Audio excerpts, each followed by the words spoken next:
Calculate the slope of the lines in the given graph. Interpret the meaning of each slope in the context of the problem situation. So we have this graph that gives us the population in thousands for a couple of different cities in terms of the years since 2000.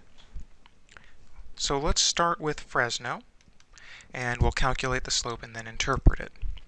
So I've got the 2.0800 and 8,910, so I'll think of those as my x1, y1, and my x2, y2. And so then for Fresno, I would have the slope equal to 910 subtract 800 divided by 8 subtract 0, which is 110 over 8.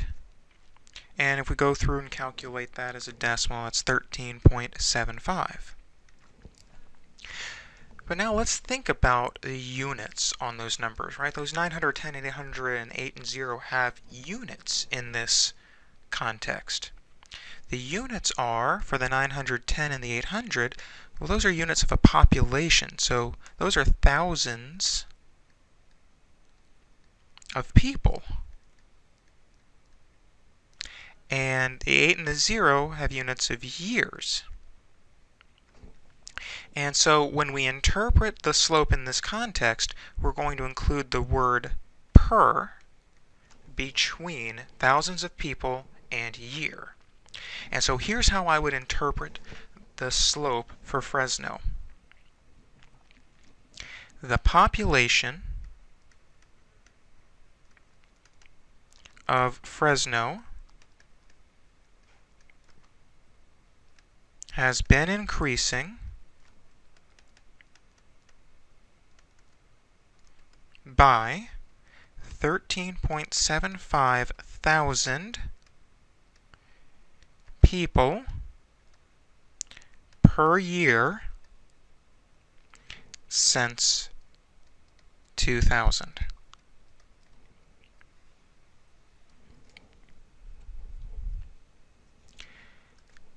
Similarly, for New Haven, Milford, our slope could be given by 839 subtract 825 over 5 subtract 0. That's 14 over 5, or as a decimal, 2.8. It has the same units as the slope for Fresno, and so it would have a similar interpretation. The population of New Haven, Milford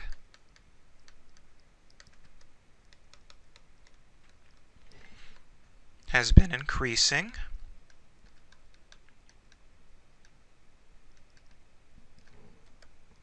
by 2.8 thousand people